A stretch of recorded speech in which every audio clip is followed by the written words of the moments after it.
This is Sienna from Impact Wrestling, and you are watching AMBY. Hey everyone, it's Alicia from AMBY, and I would like to welcome you to our interview with Impact Wrestling star Sienna. Hello. Hello. How are you? I am good. How are you? I am awesome. Thank you so much for joining me today. Of course. We are here in Toronto as part of Greektown Pro Wrestling. So how are you feeling to be back in Canada? It feels great. It feels awesome. Right now it feels very hot. I'm sweating. Probably going to be the sweatiest interview you've had yet. I've already mentioned to you my horrible spray tan. Let's not zoom in on that.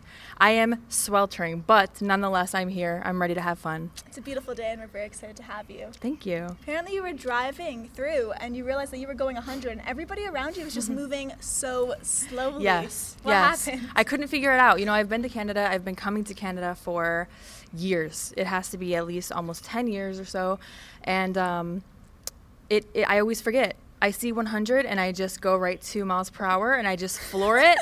And then I'm like, oh, this is awesome. The speed limit's 100 here. This is great. And then I realize it's not. It's actually like 60 miles per hour, which is really slow for the highway because back home it's like 70. And really you go like 80. So So you were just flying by. yes, flying, like literally, Well, but not literally at all. No? No, A lot of really no. cool things have been going down at Impact Wrestling. Like, you just had an amazing trip to India. So how was the experience over there? I loved your photographs. Oh, thank you.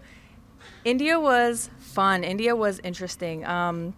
It was also very hot. So you would think that coming from India, I would be used to it. Like, this should be nothing, but I don't know, I'm from Michigan, as you can see here, if you can't She is repping. see it here. And it's always cool. It's always cooler and just cool in general in Michigan. And even like in the summer when the hottest, it's never humid, really. So that humidity is hard for me to adjust to. I'm actually surprised it's as humid here as it is because usually it's a little colder here than it is back home for me. India was hot, really hot. A lot of people, a lot of stray dogs, a lot of people wanted to take selfies. Yeah, they like selfies over there. Yeah? A lot. How many do you think you did? I don't even know. It got to the point where I started taking a video of all of the people taking selfies with me. Oh, like wow. I just held my camera, and because they come up and they're like selfies, and you know you're taking a selfie with one person, and then the next person is like, they don't even want your attention. They're just gonna take a selfie with you taking a selfie with someone else, and that's fine with me. But to count, I have no idea. But so at one point, I just started taking a video. I just turned on my camera and I'm like posing for these, but I have my camera going, so I can you imagine a little like time lapse or something would have been cool. I should do something like that, but I don't know because it wasn't steady, so it'd probably be like all jumbly and crazy. But I want to do something with that video because it's funny. Like there was one point where somebody opened our car door to take a picture with me. Oh, wow. Because he was like tapping at the window, and I'm looking at him smiling, and I guess the smile was like an invitation, but it shouldn't have been. A smile is never an invitation. Everyone, please write that down. Take note. Not to open a car door anyway, but he, I guess he thought he was asking for a selfie, and since I was like, like I'm like videotaping him, like I don't know what you're saying, and then he took that as, because we were stopped, he took that as like, oh, and he opened the door, and I was like, you are lucky, like you can hear me in the video say like, you're lucky that I don't like drag your ass behind, you know what I mean? So I don't know, it was fun though. You shared how one of your favorite things about traveling to all these different places is the food. So any memorable meals from when you were over there? Curry. Yeah. Lots and lots of curry. Yeah. Can I see that for a second? Yeah, go for it. This is what we're gonna do. Oh, I didn't want that to come back. That was not graceful at all. It was I want not. to It talk to almost you. hit you in I the want to talk head. to you. How are you feeling? Fantastic. Are you really? I really am. Does anyone ever ask how you're feeling? Sometimes. Okay. I'm honored that Are you did. really good? Yeah. You are? I am. Like, how's life? Pretty good. I'm sitting with you. Okay. Come on, yeah, can't that's really a good answer. complain. I want to know what you really want to know. Okay. Okay. So, what are your real questions? Something that really intrigued me is you had such bad jet lag from when you were away. You actually came back and watched Rugrats. Oh, I'm like, how did you know that? I forgot that I even tweeted that. That's how jet lagged I was. I was like, I did have really bad jet lag, but I don't remember saying that. Yeah, it was going there. Luckily, it wasn't too bad, but it actually worked out. Like I was waking up at like 6 a.m, and that worked out perfectly because you can just start your day at 6 a.m. Yeah. What sucked is that by showtime at like 6, 7 at night, I'm like, you know, we're gonna like tape our first segment, and I'm like, hold on. Coming home, it was a lot worse. So yeah, I was waking up at like 3 in the morning. I don't think you guys have this station here, but it's called Nick Splat. No. And because I don't even think you guys ever had Nickelodeon, right? You just have I think YTV. when I was younger, it was YTV, and they used to air things that were Nickelodeon. Right. And so Nick Splat airs all the old school Nickelodeon cartoons at like 3 in the morning now, which is my favorite, though I'm usually never awake at that time. And they were playing, it was Rugrats, and Rugrats was like cool when I was like 10. Yeah. But watching it now, I'm like, this is really bad. Like these, I mean, like the plots are really deep for babies, but some of the, I don't know. So they had some adult themes in there that I was a little surprised by, but my favorite is Rocko's Modern Life. Okay. Yeah. I don't And that even one, speaking of adult themes, that one was bad. You know, I don't know that they play that one on YTV. I think you guys had like, you had Rugrats, you had like, Are You Afraid of the Dark, I think? Yep. Yeah. So, oh yeah, that was Canadian anyway, right? I think so. So, you had ones like that, but I know you don't have all of them because I've had these conversations before with my Canadian friends. You're really missing out. You need to check out Rocko's Modern Life. Okay. Though, viewing it for the first time as an adult might not be as, well, I don't know. Not as intriguing. Intriguing, it is, and it's very Okay. entertaining. But you're gonna be like, who wrote this? Like, who wrote this for children? Most importantly, it's like, did you guys have Ren and Stimpy? That's not ringing a bell at all. Okay, so that was a really bad one too. But both of them were cartoons for children that really shouldn't have been. Okay. And that's probably why it makes up who I am today. So If I ever need any really bad television cartoon shows, Yeah. you're my go-to. yeah, bad as in they're really good. They're just inappropriate. Okay. Like there are some themes there that you're like, they went over your head at the time if you watched it as a kid, but now you're like, oh my god, How'd you they know? get away yeah. with that? Yes, a lot of that, a lot. Something that I really admire about you is that you are the classiest. As some might say, you are classy as fuck. You can swear cuss? on this, so what the feel fuck? I would have been cussing this free. whole damn time. Let Liz say whatever you like. Shit. I like that when you said I was classy, that my hair just blew right in my face. I'm like, It was a very like L'Oreal moment. yes, but not. It wasn't though. It was like caught in my lip gloss and stuff. It was really bad. So what was the question? I'm sorry. I was gonna ask, if you were to kind of teach somebody your classy ways, what's something they would take away from it? Well, first things first, pinkies up. Of course. Some people ask me what this means. They're like, I don't get it. What is the pinky? Other people seem to have no issue understanding. I think if I do the hashtags together, pinkies up, classy as fuck. I then think they're- of tea. Yes, tea. That's my go-to. That's my favorite shirt that I have on Pro Wrestling Tees. It was the first one I ever did, and it's probably my best seller, and it's that girl drinking tea with an AK. Yeah, I saw that recently. Yeah. So what would somebody take away? Would it just be the pinkies up and to kind of act? Like, how would they act? Mm-hmm. Well, let's see. I think that in life, especially as women, I think a lot of times people expect you to act a certain way. They want you to act ladylike, like cross your legs. I need to defy them. And they want you to do things a certain way. And I think that's actually kind of like how the pinky started was, okay, well, you know, you do MMA, that's not really ladylike, you know, joking. People joke like that a lot, and it's like, haha, yeah, it's not really funny anymore, but cool. So the joke kind of started with, well, if I punch you in the face with my pinky up, is that ladylike enough for you? So I would want them to take away the fact that they can be strong and powerful and also be a lady. Like, you can still be a woman. It doesn't make you any less womanly to, I don't know, be physical, be aggressive, get what you want in life. I love that. Thanks. Well, just to celebrate the whole pinkies up, I wanted to play a little game with you called Pinkies Up or Thumbs Down. Oh, I like this. Ooh, okay. So I'm going to say a word. If you happen to like it, pinkies up. If not, thumbs down. All right. Okay, you ready? Can I do pinkies up, pinkies down? Sure, absolutely. Okay, so this will be thumbs down. Let's All right. do it. You ready? Yes. All right. Burritos. I'll give it pinkies up. I'll give it a pinkies up. Okay. Emojis. I like emojis. Roller coasters. I'll keep it up. Keeping it up. Okay. The F-bomb. I mean, how many more pinkies can I get? I mean, you put your pinkies up back there, yes, for me. Is Okay, that there the you curse go. word you use the most? Fuck? Yeah. Would you say so? Yes. Okay. But like variations of fuck. So like fucking, you know, not the verb, but you know, just like yeah, just like this fucking whatever. That's Okay. yeah. How about motorcycles? No?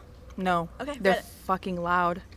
Shit pisses me off. You're going through a tunnel Oh, it's with the a worst. motorcycle? It's so frustrating. No. Especially Hate when I'm it. doing interviews and they just zoom by. Or like, seriously? Hate it. Come on. Red lipstick. Of course. Okay, leather skirts. maybe down. Okay. I think. I don't know. That sounds uncomfortable. This is also uncomfortable to do a pinkies down. Pinkies down. You're not used to that, are you? No, they're always up. They're always up. And for the last one, I just want to go with, how about hotel rooms? Hotel rooms? Yeah, 'cause I'm sure you're in them a lot. I don't know if you're annoyed by them at this point. No, I like them. Okay. For the most part, the ones that I've been in, they're clean. And actually, like the one in India was super clean, gorgeous, Awesome. big. Yeah. But I mean, that's the good one. So I'm like, wait, that comes with a variable. It depends. It depends. Well, you've been traveling around and taking this craft to so many places, but is there anywhere you would really love to wrestle and perform that you've yet to? Yes. One country I really want to visit is Spain. Okay. And Another good spot for food. yeah. Oh, come on. Yeah. And I think I am partial to the Spanish-speaking countries because I speak Spanish. Mm-hmm. So I really want to visit Spain. I really want to visit Costa Rica. And I think just because of that, I'm like, well, I want to wrestle there. You know, I'm going to wrestle there and then I'm going to go on vacation. So You posted a photograph where you were wearing these skull wrapper leggings. Yes. And they were just badass. And you also, of course, wrapping them with a Caffeine and Tupac shirt. Yes. It's a pretty badass outfit. you've right done your there. research. You've done your research. So you really don't need the paper. It's just as a backup. I like right? that. So you don't even need it. It's just there for like it's like one of those filler things, you know, people fidget. You have your paper. You don't need it. You got the confidence, girl. Rock it. Why, thank you. So I want to talk rap with you. Is that something Yeah. that you really love? Is that kind of what you listen to get yourself amped? Yes. I come out to Gangsta's Paradise Yep. on the Indies. I actually listened to Tupac when I was younger. Okay. So I was actually just thinking this today because I see there are a lot of Tupac shirts. I mean, that's like a trendy thing right now for some reason, which is why I even got my hands on the one that I did. But I really did listen to Tupac when I was younger. And I think a lot of people just, you know, they see these shirts at like the mall and they're like, oh, this is cool. I don't know who this guy is, but I'm going to whatever. But like, no, I really listened. And I grew up with a variety of genres of music. So like, my mom listened to country. So I grew up listening to country, but then through friends, I was very involved in, like, I was obsessed with Spice Girls at one point when, like, 5th grade. I just told this to people. My first concert, I was 3. What? Gotta spice up your life.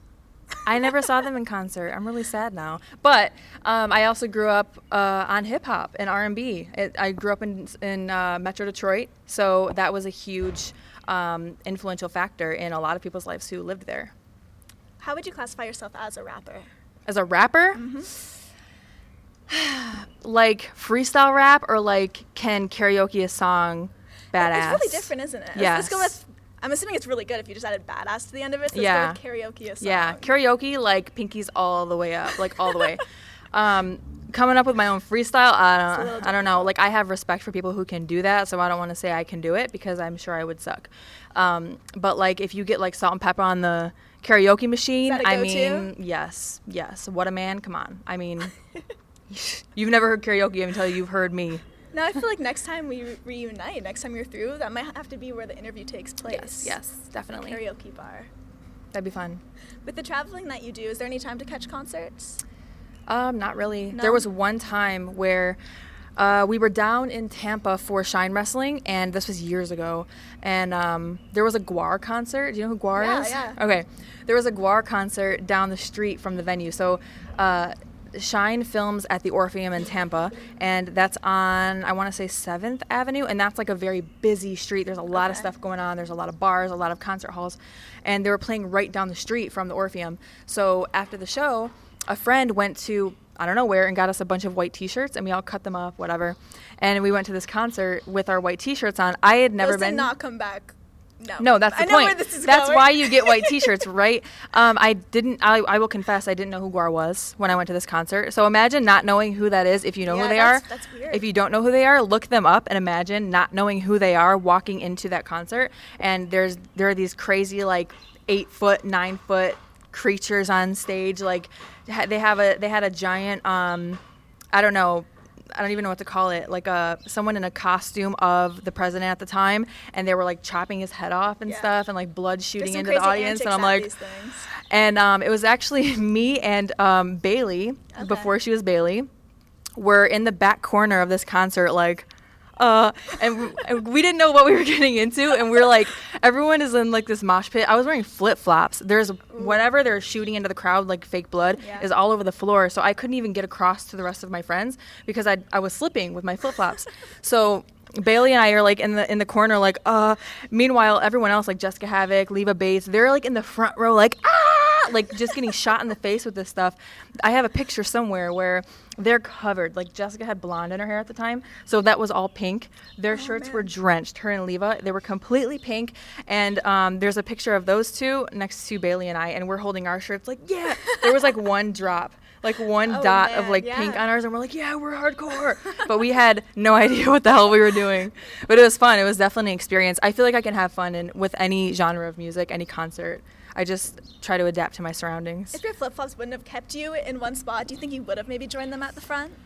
I don't know, man, because he was shooting whatever that was pretty hard. I didn't know what it was, but it was supposed to be blood, and then there was supposed to be other bodily fluids, and I was like, maybe not. Yeah, and then they were taking people up on stage, and they were putting them down like this fake dungeon hole. Okay. I don't know. That was whatever set up on stage, and I was like, see, I don't know where they're really going, though. Like, I don't know. I watch a lot of horror movies, and I'm like, this is like a perfect setup to really kill someone. Yes, too many variables. I don't know these people. I don't have rapport with them, so yeah, I don't know. To wrap things up today, is there anything you would like to leave with your fans who will be viewing? Just any parting words? Oh, man, I feel like we covered a lot. So you have an incredible fan base. And my fans are awesome, man. My fans are awesome. I feel like I'm not on social media as much. Like, I have a Patreon account. I don't know if you know what that is or if anyone. I've been on yours. So, oh, really? Yes, I have. So, I think people that have known what Patreon was in the past probably think it might be something weird, but it's not. I think a lot of cosplay people use it for like, hey, give me money and I'll send you pictures of my boobs. So that's not what I'm using it for. It's basically a subscription service. So for exclusive merchandise and exclusive content that I don't post anywhere else. There are different tiers, different levels you can look into, and every level comes with whatever comes with the levels below that too. Mm-hmm. So that is the way that's a platform that I use where I feel like I can really connect with fans who, like I don't want to say real fans, because it's not that other people are not real fans, but people that I know really want to be there. So like I have a blog, for example, and that's probably one of the more popular tiers. And it's not a blog that I would want to make public because I do get pretty like deep in them sometimes, and it's very raw and unfiltered. So it's my candid thoughts, and I want people there that actually want to be there. Mm-hmm. So if you post it publicly, you have just trolls, and I just don't feel like dealing with that, because I deal with that. I mean, you deal with it in social media enough, and don't get me wrong, I enjoy dealing with them, if you've noticed on my Twitter, but only when I feel like it. And so for stuff like that, I'd rather not. I'm not going to open up to people who don't want to be there and who are just coming to troll. So Patreon gives me a platform to do that, which is awesome. But my fans are awesome, especially like the ones that I've gotten to know through Patreon, because I get to know them as well. I have a Q&A tier, and they ask me like awesome questions. There's just a lot of interaction through Skype, which is as pretty much, aside from this, it's as intimate as you can really get with somebody. No one has that tier yet, but yes, that is an option. And I mean, I know that if they're getting that level, like they're in it for real, They're not just, I don't know, they're not just being weird. I mean, they might be a little weird, but we're all a little weird. Very true. Well, Rosemary, thank you so much for joining me. Thank you for having me. I seriously appreciate you sitting down. Can we pinky promise? We're like sisters for life now. And remember, to everyone viewing, you can visit us at musicblogger.com for all exclusive interviews, features, videos, and so much more. See you next time.